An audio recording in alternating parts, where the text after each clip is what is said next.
Samantalang, kita mo nga mga kaibigan, si Elisa Araneta yan Tapos mayaman talaga yan, nakapag-asawa ng Marcos, mga kaibigan. May sarili pang firm yan, mga kaibigan. At talagang professor pa sa iba-ibang mga universities. Mataas ang pinag-aralan, mataas ang naabot sa buhay, at maraming accomplishments.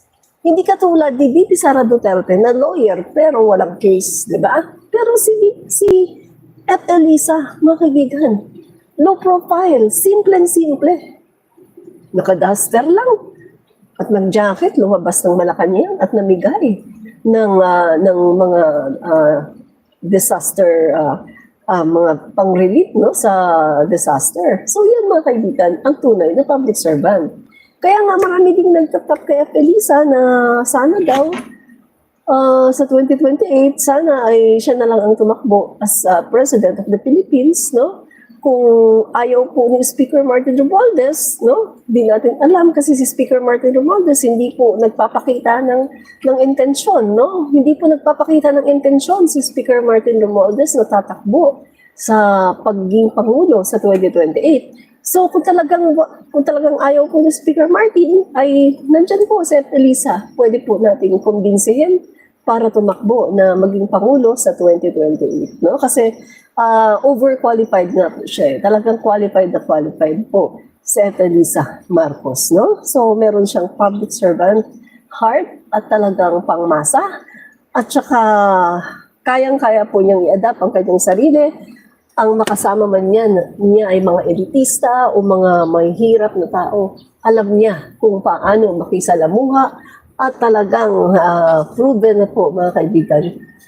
At marami po siyang nagagawa. First lady yan mga kaibigan. Hindi po siya hinalal ng taong bayan. Wala po siyang sweldo. Hindi po siya tumatanggap ng sweldo sa gobyerno. Pero mas marami pa po siyang nagagawa kaysa Vice Presidente ng Pilipinas na walang kwenta. Na sabi nga ng marami, may Vice Presidente ba tayo? Parang wala naman tayong Vice Presidente. Nasaan ang Vice Presidente? Ando, namamasyal, pasyal ng pasyal. Pagkatapos sinisiraan yung turismo natin, sinisiraan yung Pangulo natin, sinisiraan ang buong administrasyon, sinisiraan ang mga Pilipino, tapos inaangat niya ang China, inaangat niya ang turismo ng China, at inaangat niya yung tulay ng China. Lahat, mga kaibigan, ng kasiraan sa Pilipinas ay ginagawa ng Vice Presidente. Tinanong nga, di ba? Tinanong siya kung pro-China siya. Ano sabi niya? I'm not pro any country at all. Di ba? Mga kaibigan, Pilipino ka. Kung Pilipino ka, mga kaibigan, napakadali mo lang sabihin na I'm pro-Philippines because I'm a Filipino. Hindi niya masabi, guys. Hindi niya masabi. Bakit? Ayaw niyang masaktan ang China.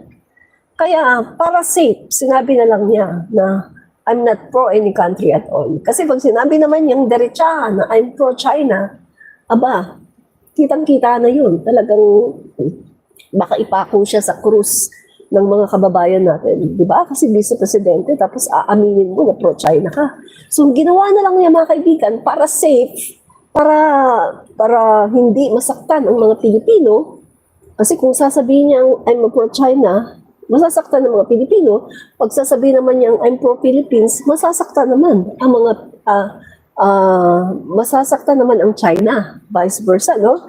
So, para safe, ang ginawa na lang niya ay sinabi na lang niya na I'm not pro any country at all.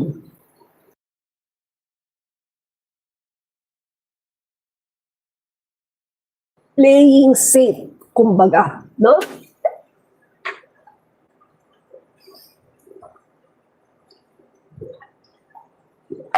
Playing safe po siya, mga kaibigan, si Sara Duterte, no?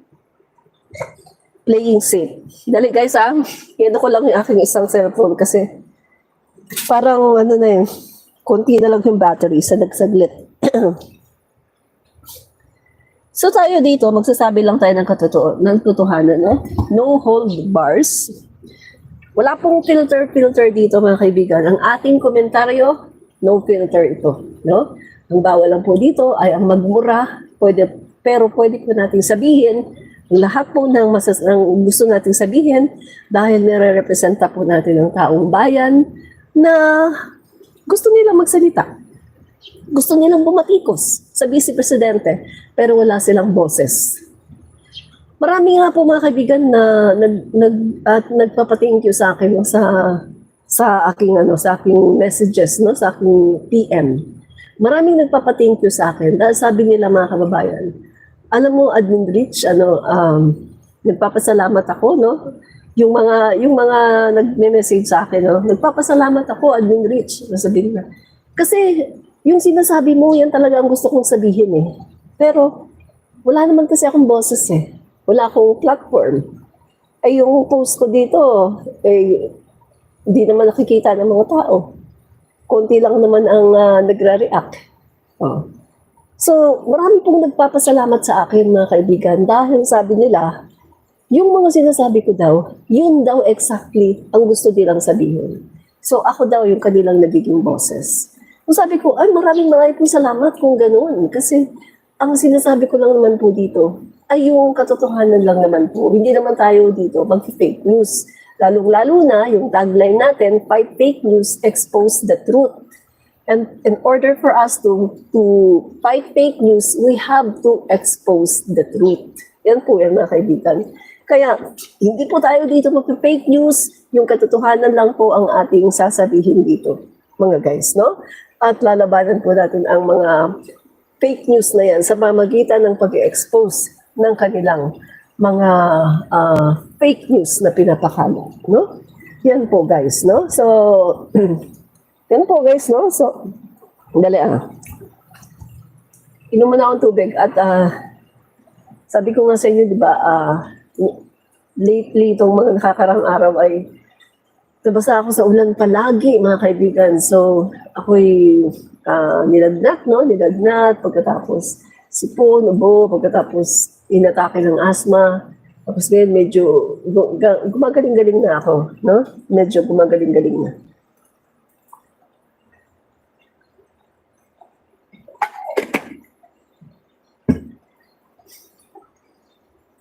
Sabi ni Margarita Cano, saan mo nakukuha yung lakas ng loob mo? Alam mo, kapag totoo ang sinasabi mo, hindi ka dapat matatakot. Nakakatakot lang naman kapag nagsasalita ka ng mga paninirang puri at mga fake news. Pero kung nagsasabi ka ng totoo, dapat hindi ka matakot. Yun lang yun, no?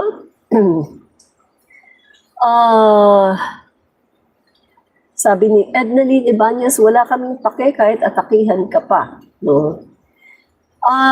Kaya ka pala dito nagko-comment, no? Kasi wala ka palang pake.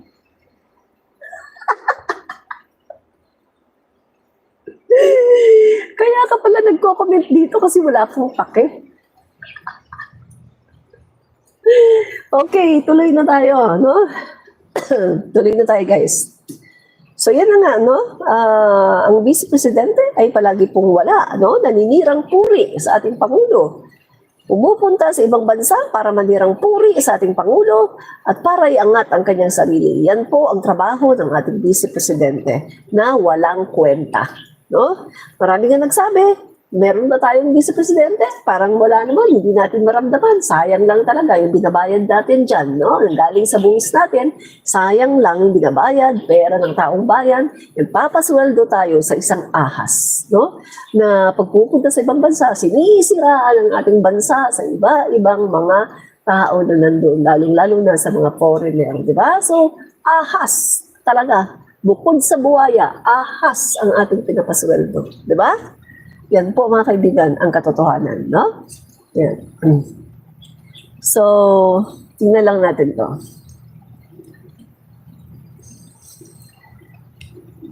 Yan. Ang sabi pa niya dito, may sinabi siya dito. VP Sara Duterte, ibinahagi ang isa sa mga solusyon niya sa pagbaha. Ibinahagi ni Vice President Sara Duterte ang kanyang biro kung paano masolusyonan ang pagbaha sa Metro Manila. Ito ay sa gitna ng umano'y paninisi ng Administrasyong Marcos kay dating Pangulong Rodrigo Duterte sa patuloy na pagbaha sa iba't ibang bahagi ng Kamaynilaan. So, ipunin po natin ang lahat ng tubig baha, tapos i-deliver natin sa Malacanang para may mainom siya. Para meron silang mainom doon, ganun po ang gagawin natin. Yan po ang sinabi ng isang walang kwentang Vice Presidente. No? Na kahit po sa biro ay hindi po dapat na sinasabi. Vice Presidente ka? You're expecting to be the President of the Philippines, tapos ganyan ka pang salita? Asal kanto, ay sa bagay, wala naman tayong aasahan sa mga Duterte, mga asal kanto at mga barbaro, no? Wala talaga tayong aasahan sa kanila. Hindi naman sila diplomat, eh. Wala po silang ganun. Wala po silang decency. Hindi po sila mga decente, sila po ay mga bastos at mga walang hiya. By nature, ang mga Duterte po ay mga bastos at mga walang hiya at mga walang Diyos. Kaya wala po tayong aasahan sa kanila, mga kaibigan. Ganyan po talaga ang kanilang mga pag-uugali, no? Kaya isa lang po ang dapat natin gawin. Huwag po tayo boboto ng mga Duterte sa bilang dito po sa national, no? National election, lalong-lalo na sa pagiging Pangulo ng Pilipinas. Tama na yan sa Davao. Hayaan mo na yung mga Davaoenyo. Total, ganyan na public servant na gusto nila. So, ganyan na lang sila, no? Wala nang pakialam, no? Sila lang, bahala na sila doon. Pero pagdating sa national, huwag po tayong papayag na ganyan ang magiging leader natin. Nakakahiya, hindi po natin ipagmamalaki yan. Hindi natin may pagmamalaki yan sa buong mundo, mapapahiya lang po tayo dyan, no? Sa totoo lang. Real talk lang tayo, real talk, walang personalan, no? So, yan po ang sinabi niya. Pinagtatawanan pa, mga kaibigan, no? So, umalma po si Yusek Attorney Claire Castro. Ang sabi ni Attorney Yusek Claire Castro, kinutya niya ang suhestyon ng Pangulo na ipunin ng tubig ulan para sa agricultural purposes. Alam niyo mga kaibigan, yung suggestion ng Pangulo ay isang napakatalinong suggestion na ipunin ang mga tubig ulan para sa agricultural purposes. Napakatalinong yan guys, napakatalinong suggestion yan mga kaibigan. Ang mga tubig baha kasi ay nasasayang lang, no? Nasasayang lang. So, naalala ko mga kaibigan, no? Nung kami maliliit pa, mahilig na merong kaming parang yung ipunan ng tubig, no? Na malaking-malaki siyang parang container na malaking-malaki na container.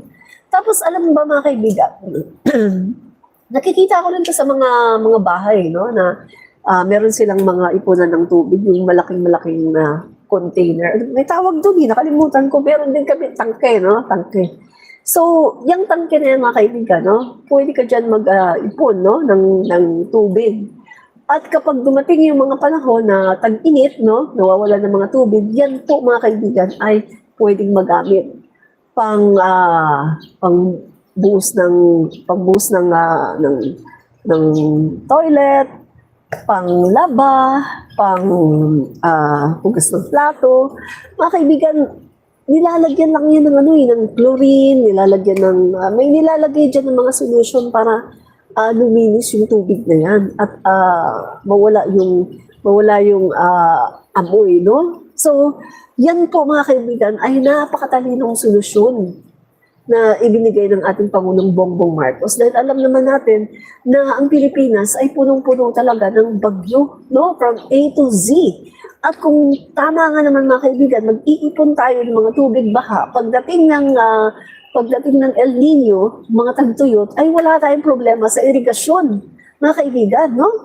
Kaya para sa akin, napakatalino ng suggestion na ito ng Pangulo. Pero hindi ito mag-gets ng isang pang grade 1 na utak ng Vice Presidente. No? Hindi niya mag-gets at ito ay kanyang pinagtatawanan.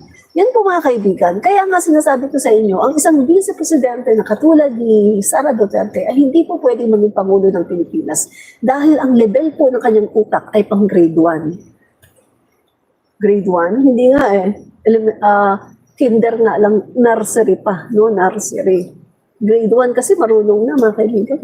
Pero ang Vice Presidente natin, kung titingnan mo yung mga sinasabi niya, talagang parang wala siyang utak.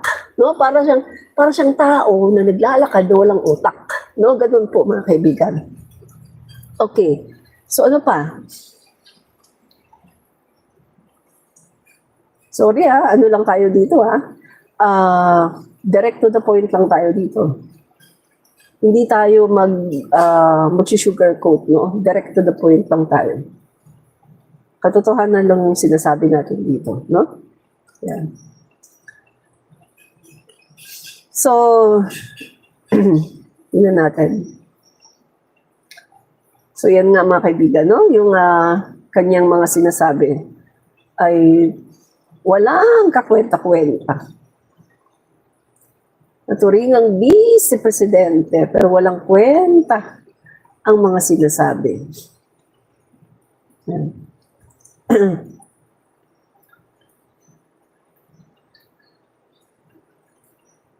So mga kaibigan, ito naman,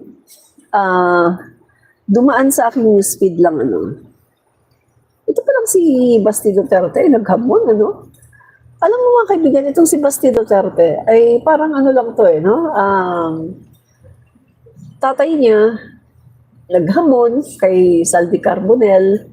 Nung tinanggap ang hamon, hindi sumipot. Tatay din niya, hinamon si Justice Carpio, magdebate. Nung tinanggap ang hamon, hindi